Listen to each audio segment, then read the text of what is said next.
with Frederick Edelstein. This is tape 2. You are in the city and you are getting a new place to live. Right. Where was that? We were able to secure an apartment on the outskirts of the city, which consisted of about 3 rooms and a kitchen. And I started to attend school together with my sister. The same school that you had been in? Well, there was a school in the city, a public school, and my sister already started to attend, I don't remember, it was the first or second year of high school. But that was already under Russian auspices. So all the major subjects in school were taught in Russian.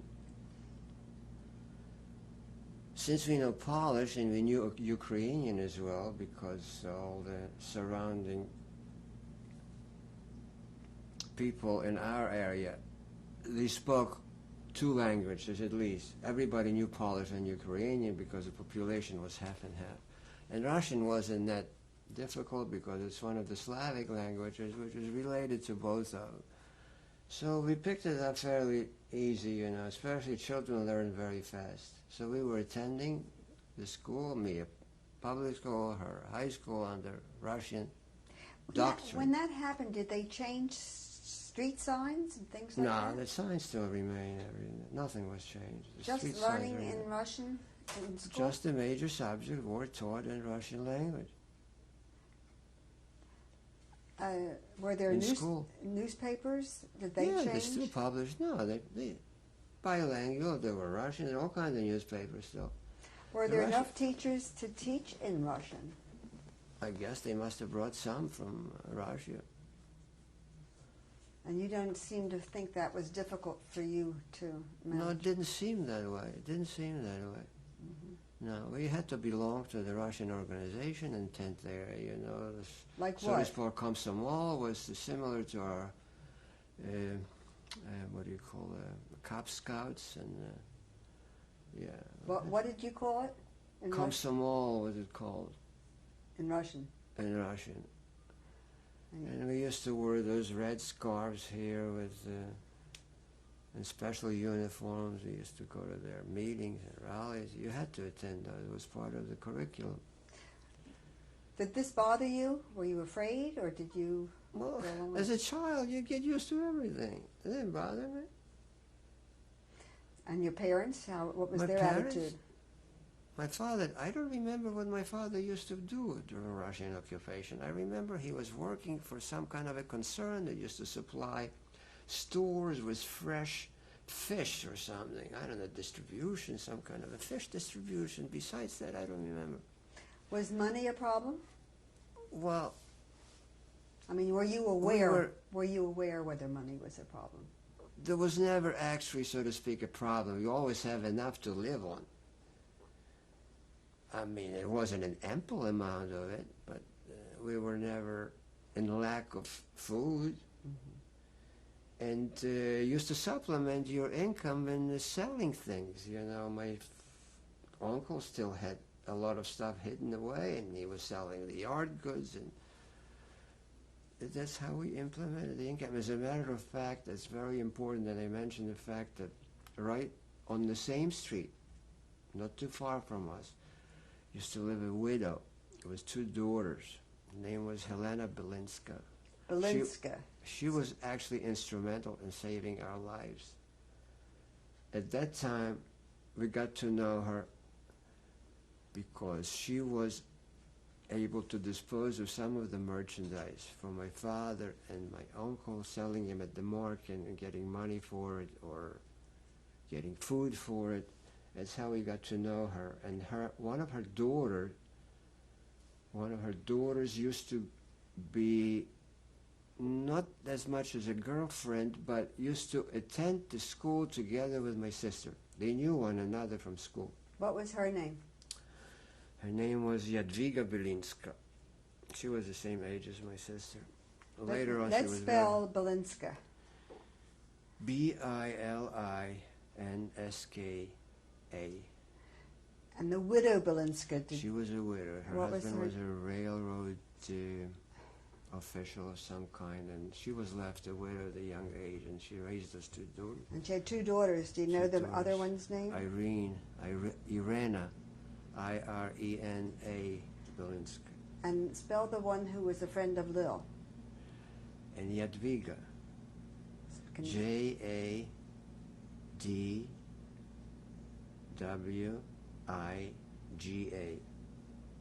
And they lived 2 blocks away. Well, on the same street, very close by. What happened with the bar mitzvah that you mentioned? I became bar mitzvah during the Russian occupation. There was nothing special. I just went to one of the synagogues, it was a small synagogue, and became bar mitzvah. It was no big affair. Did you have much of a part in it? Was there much Hebrew? Was it of any difficulty? I don't remember. You don't remember? I don't remember. Were you left remembering any Hebrew at all afterwards?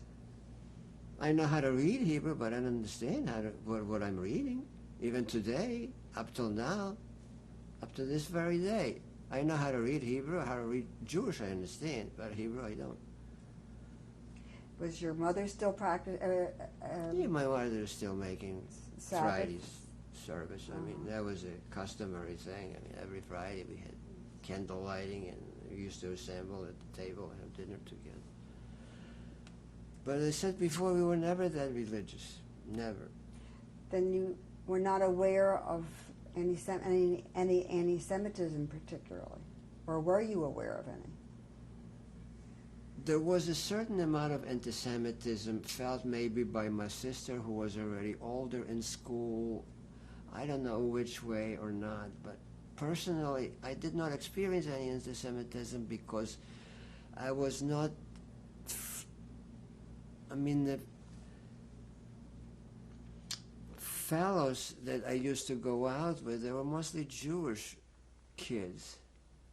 We were not that much in contact with any Gentiles. Even if we were, I did not experience, not as a child, no. Now you were 13, you were 14. We were with Russians for 2 years, from 1939 to 41. Then the Germans came in back again. Now how did that action actually take place? Well, all of a sudden, from nowhere, the Germans just disappeared and they occupied the city. I mean, the non-aggression pact was void and null.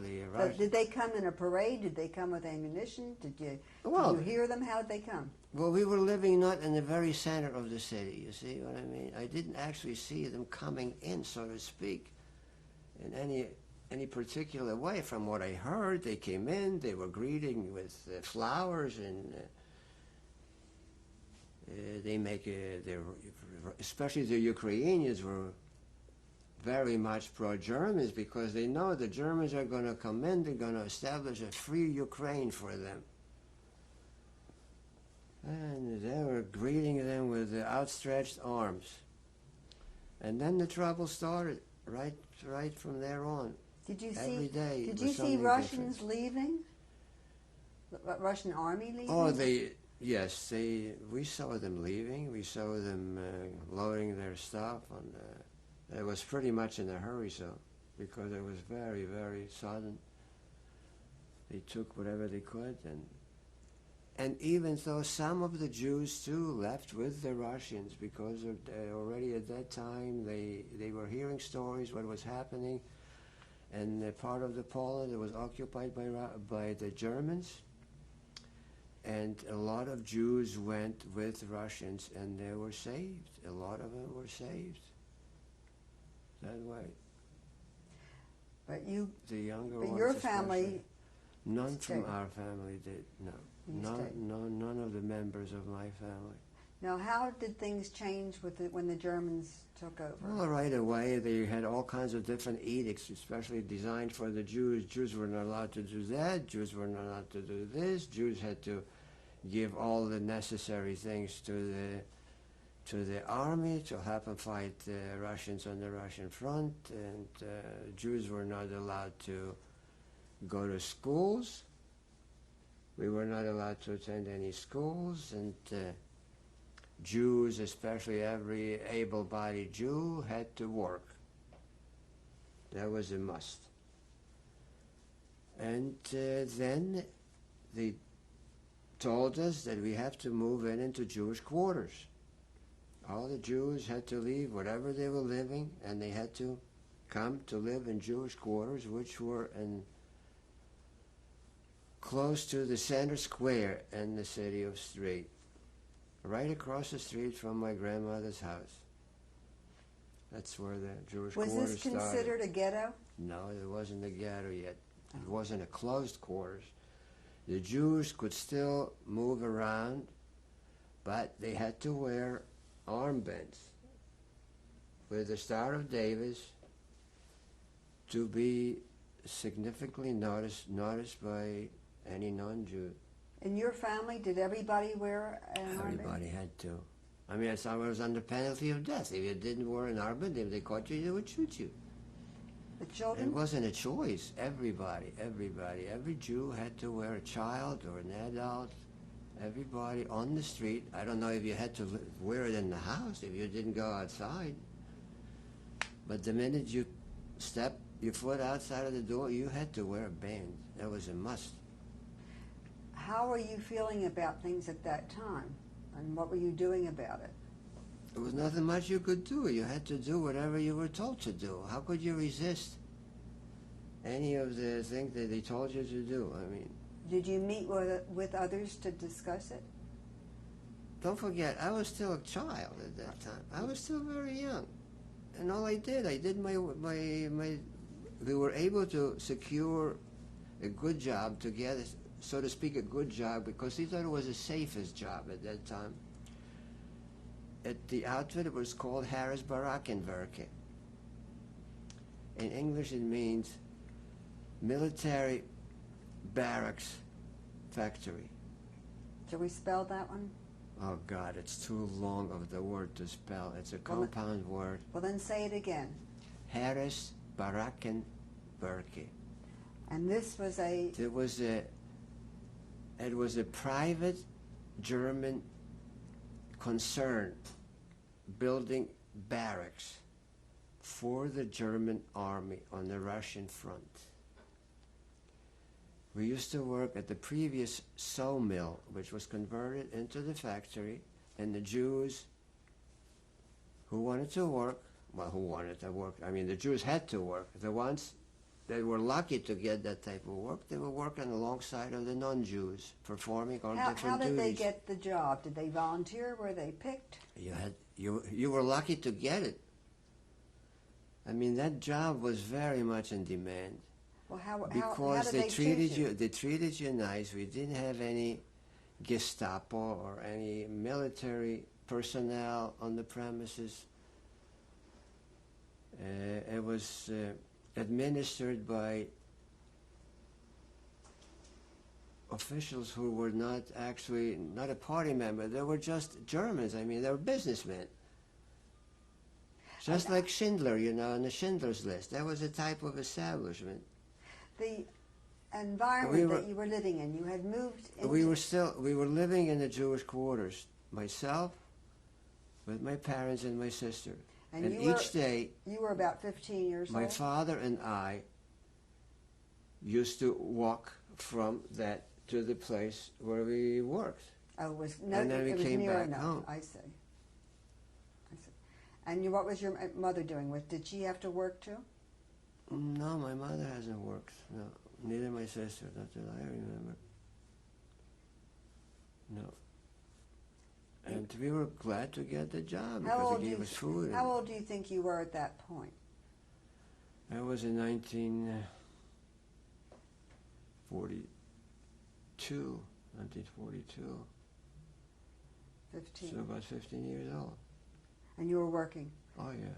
That was the end of school? Yeah, my job was, the schooling was out. The minute Germans came in, you couldn't go to school. The Jews were not allowed to have any formal education at all. They were not allowed to attend any school. And I was working as a helper on a horizontal boring machine. We were making frames for the windows.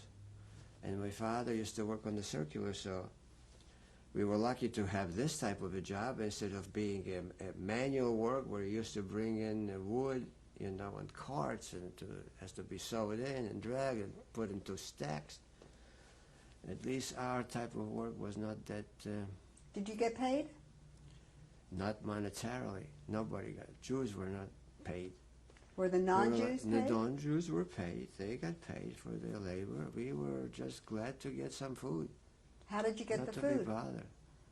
Where did you get the food? You had to have special... The food was... you had to have ration cards. Everybody who worked had ration cards, and you get food for that. Did you get your ration cards through the factory? Or was there a central agency? No, there were central agencies. There were distribution centers. All the Jews that worked, they had special facilities. They used to get food there.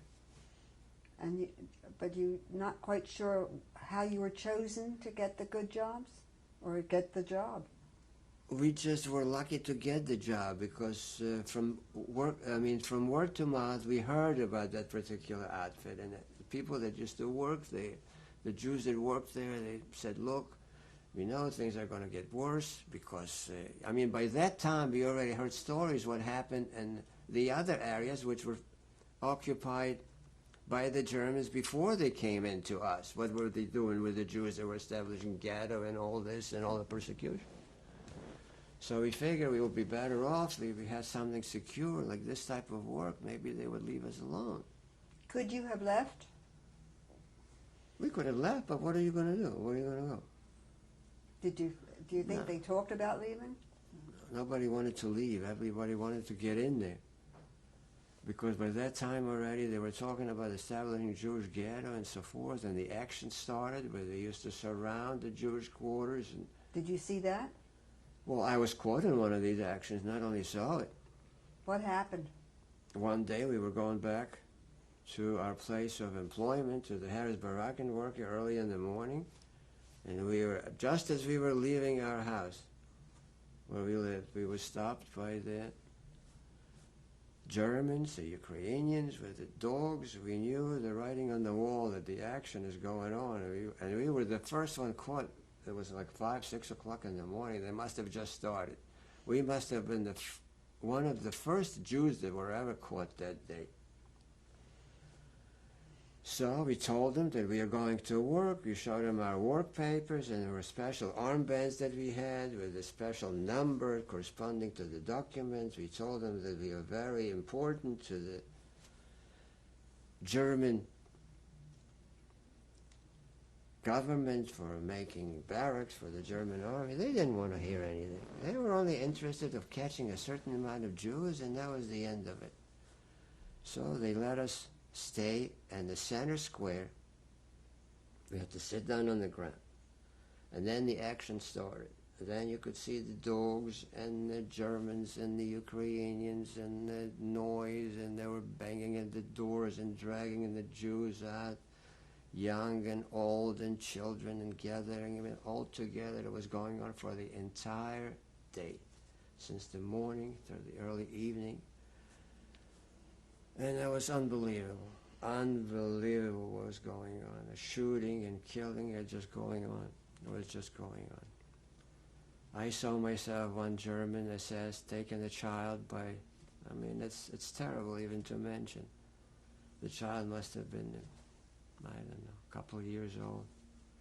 He took her by the limbs and he smashed the head against the wall.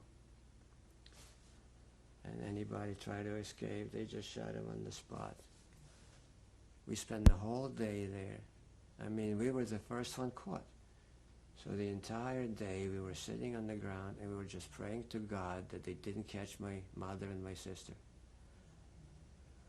By that time, all the apartments that the Jews lived in, the Jewish quarters, they all had some sort of a hiding place, just in the event that one of those action will happen.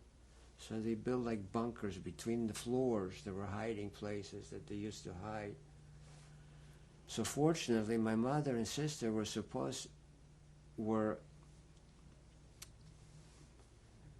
hidden in one of those bunkers, and they were the fortunate ones. So we were just sitting there and we're praying to God that only we will be the ones that they're going to get caught. Towards the end of the day, they got the certain amount they needed. See, when they had these actions, they were supposed to get a certain amount of Jews, and that was the end of it. If they were told to get 2,000 Jews, they would get 2,000 Jews. If they caught a 2,001 Jew, they would let him go. To believe that, that was a German mentality. They had to come in with a certain number of people to be caught and terminated or whatever they're going to do with them. So by the end of the evening, they marched us all into one of the big Jewish synagogues in town. And they packed us in there. And we spent the entire night in there, and that was horrendous. We were packed like the sardine, one on top of the other, the screaming and what's going on, without water, without any food. Some Jews were trying to bribe the guards to let them out, to no avail. It was like a living nightmare.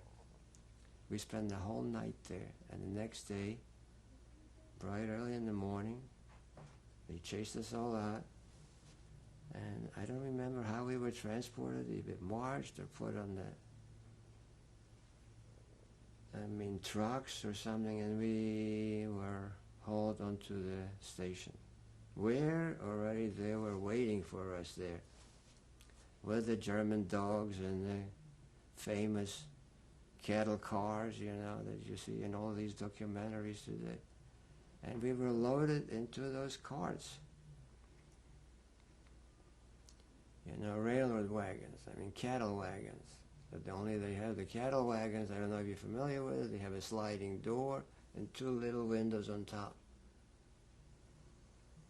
And they were jammed in like sardines there. And it was going on a whole day. Till finally they bolted the door and everybody was loaded. So while this was going on, we were trying to bribe the guards. There was a lot of Ukrainians there. They were helping. They were more than glad to help.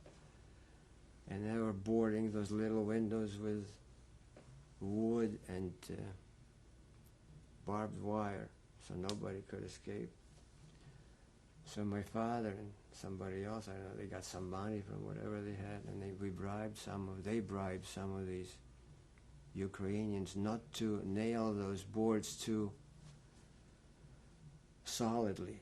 So when the train, we figured maybe we'll be able to escape somehow on the way. We already knew that we were going someplace, either to a labor camp or a termination camp or wherever, but we know that was no good. So towards the evening, after the train was all loaded with all the Jews, we were packed like sardines in there. My father decided it's no good. We have to get out of here, one way or another. Either we're going to get killed or getting out of there. And the Germans were already, they had on top of each car, or every so often, they had Germans on top of with the machine guns there. So we figured that the minute the train left the station, my father, with the help of some other people, pried those wooden boards away from the windows, so we had an opening to get out. So under the cover of night, the train was going, I don't know how fast. The only way to get out of the train, because the window was so very narrow, was feet first. You had to be pushed out feet first.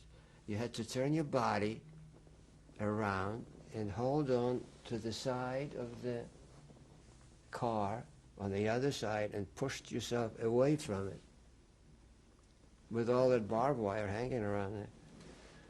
So my father helped me to get through, and I turned around and I pushed myself away, and luckily I landed away from the gravel. You know that railroad tracks, they have a gravel on the other side. If you would jump too close to it, you would get killed right away on the gravel or against the railroad. I hardly had any scratches. My father was the second one to follow me.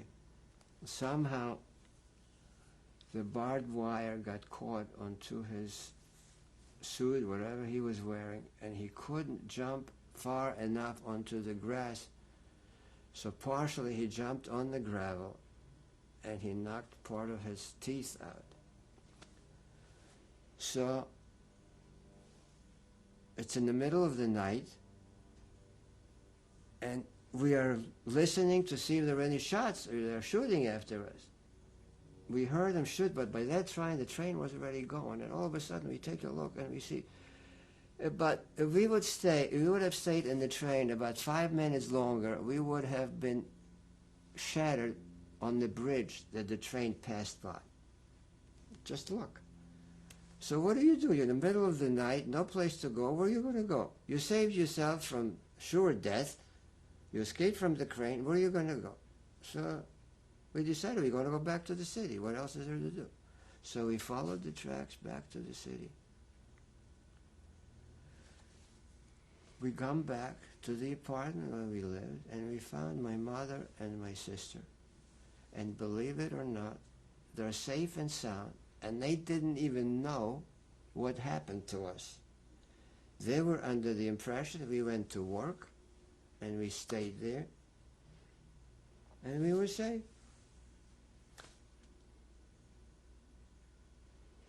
How long were you safe? Till the next action. You couldn't be saved till then. You never knew when the other roundup was going to be. You know, it's like a cattle roundup you have today you see in the Western movies. It's the same thing, but the difference is instead of cattle, they round up human beings. Did you go in any other, were you picked up for any other action? That was enough. That one action was enough for the time being. So then what did you do? So while they attended to my father, you know, the physician attends to my father, to his teeth, to be able to go back to work. I mean, you can't linger around. You got to do something. So he says to him, you know, it would be a good idea if you could save yourself somehow. Right now, you're pretty much safe at work where you were at, especially since after that action, they decided, the Harrisburg-Arakan worker decided they're going to house their Jewish employees in a separate place because they were talking about establishing ghetto. So the doctor said to Messiah, it would be a good idea maybe, especially your daughter should be saved herself because she doesn't look Jewish.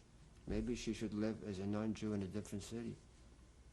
Now it comes back to the Mrs. Belinsky.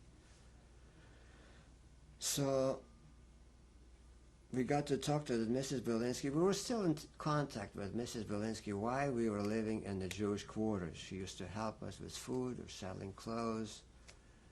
And she says, look, Helen, is there any chance maybe your daughter, Jadwiga, would give Lil, my sister, her papers, and you could take her out of the city and live in a different city under a different name?